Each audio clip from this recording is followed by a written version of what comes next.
Hello guys and gals, me Mutahar, and I want to give out the Some Ordinary Razzies. Can Ubisoft come out and get their prize, please? Yeah, we're giving out the award for, so far, the worst game of 2024. Now, this is a game known as Skull and Bones, which is a Ubisoft original. It's about an original, I make a Mutahar original at 7 o'clock in the morning every day on the can, okay? You don't see me branding that with this. You don't see me putting a subscription service. But of course, you know the game is poggers as hell when they've got like a 7-hour, 8-hour free trial just to get some people locked in the door. Yeah, this is the newest live service slop that just dropped. Can we say it out loud? New live service slop, boys. Get ready. The pig's trough is full again. Now, looking through the reviews for Skull and Bones, currently it's sitting at a 64, okay?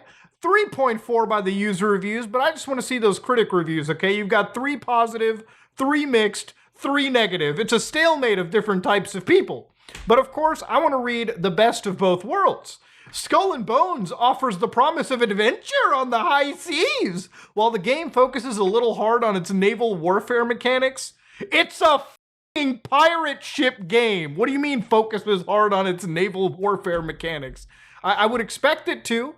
They are nonetheless exciting, and they don't grow old quickly. Though a bit grindy, I want to ask this person what their definition of a bit is in this situation. When it comes to live service slop, it's either, some people have built up. So of course, I want to look down over here at the worst scenario here, and this is from PC Invasion. Instead of a gritty pirate game, Skull and Bones is a looter shooter on the high seas that keeps stepping on its own toes. I hope future seasons will transform it into a game that's good for more than novelty ship battles. Now, I love the last part of that statement. I hope a future season will just fix this game up.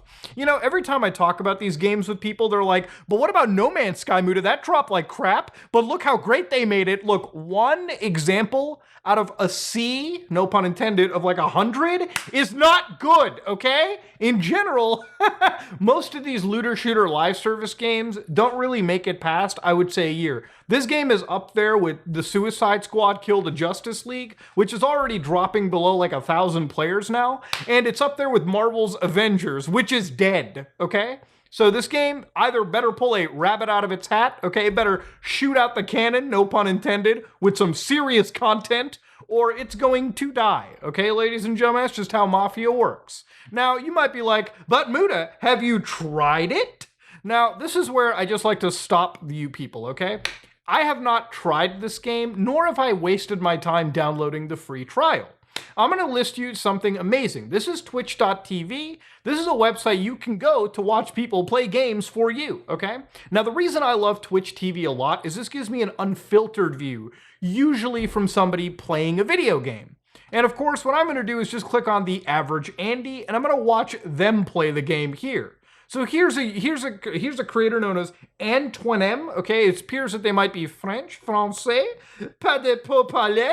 Let's actually hit play and see what this game has. Oh, look at that, boys. Woo! Now, if this gameplay looks similar to you, it probably does if you played something like Assassin's Creed 4 Black Flag. If you played something like, I don't know, Assassin's Creed Origins, I believe, had this. Same with Odyssey, even Valhalla, even though that game was probably the worst example. But yeah, this is very much the same pirate-like ship design naval combat that Ubisoft has been pretty much making. Now, if you looked over here, he obviously took down a boat, killed it, and then looted it pretty much on the sea. And that's the level of immersion that you can pretty much expect from this game.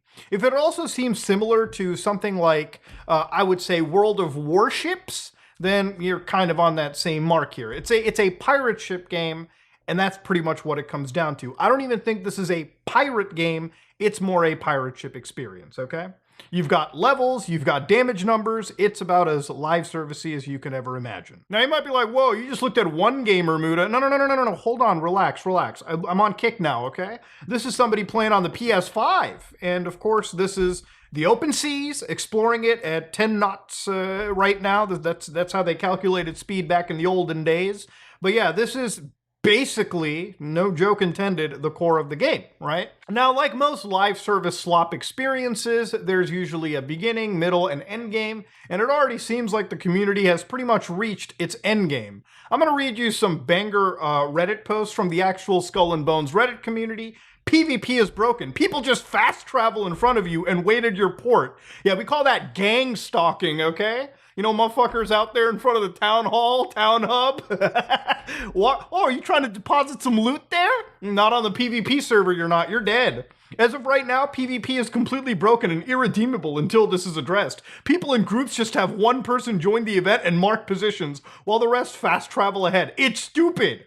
The game is shit for this reason alone. That's an actual player for the game talking about it, dude. God damn. Once you hit tier 10, the game becomes meh really fast. I really like this game up until tier 10, but then once you start doing helm stuff, it drops real quick. Now I'm gonna need hours a day just to maintain a supply network, while in fact what I want to do is fight in groups against high-level bosses and collect better gear that way. I don't mind something being hard at all, but don't be so dull as it is now, because to be frank, it's been a week now, and I noticed that I've been losing interest in the game already. Yeah, that's not a good sign. Not at all.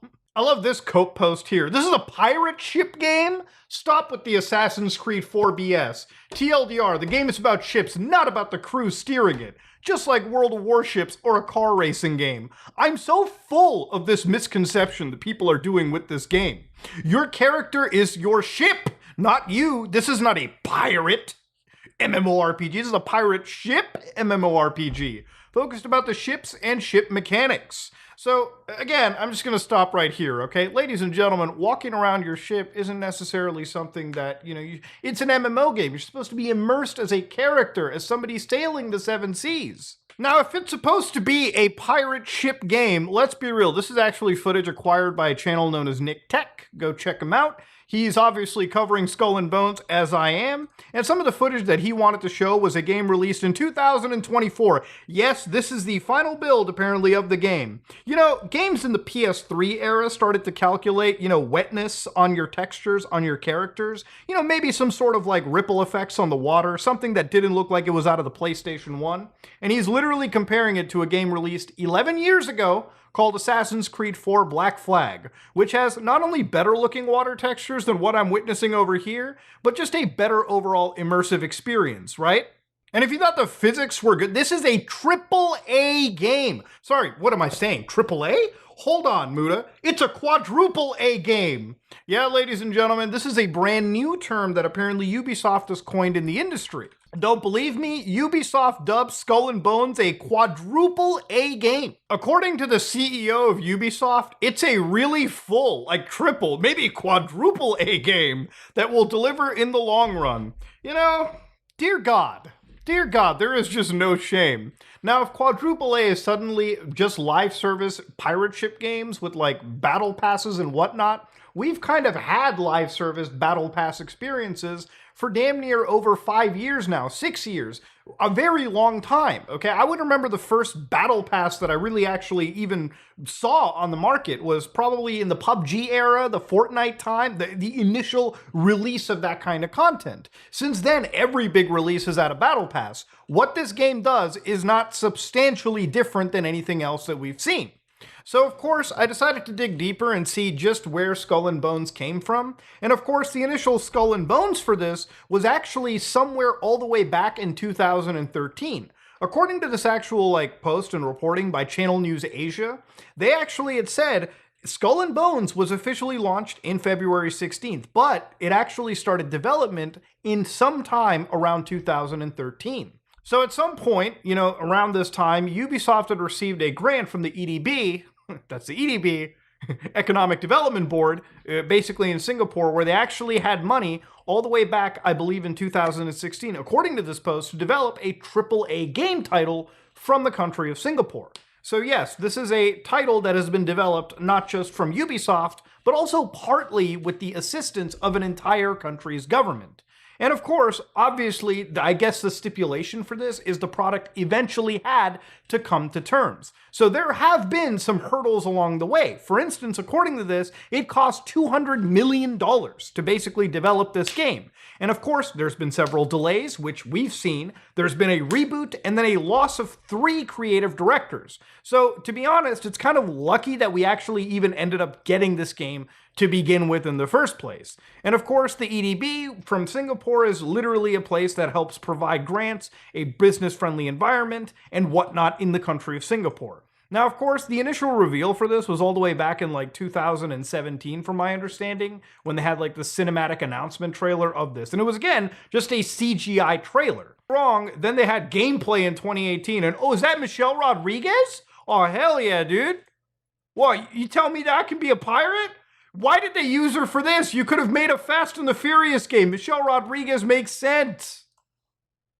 And of course, if you look at the gameplay, it looks a lot better than the final release product here. But again, it's not even close to perfect. What's funny about this whole situation too is when you look at the actual, even like the big gameplay for this, you know, back in the days of Assassin's Creed 4, boarding a ship was a pretty cool thing. You could find a ship in the wild, you could whittle it down health-wise, and then you could pull up next to it, man the harpoons, latch onto the ship, jump over to it, engage in a sword battle, and take it over. In this game, all of that thrill has basically been taken down. All you do now is weaken the ship, you roll up next to it, and then basically you board it like this. They've got kind of the same animation from Assassin's Creed 4, and then once the boarding is complete, I'm not joking with you, then you just go into this stupid menu and grab all your gear out of it.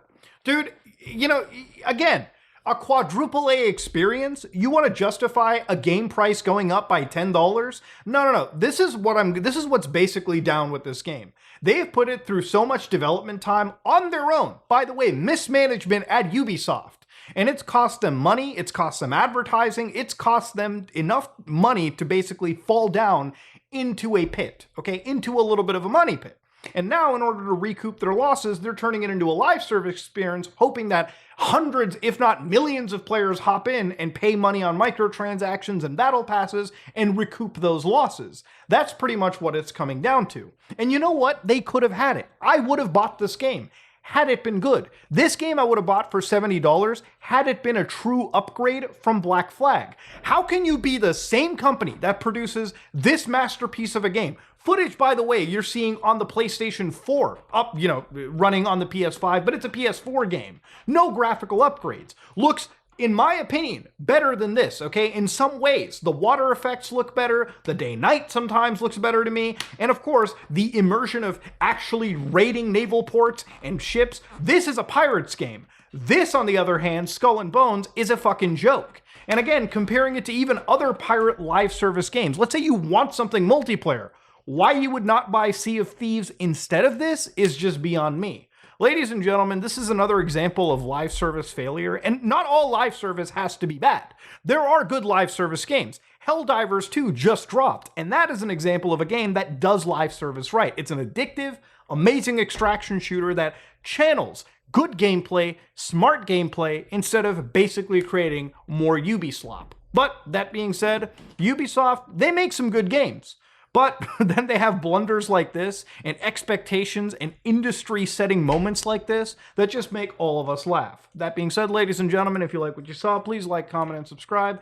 Dislike it if you dislike it. I am out.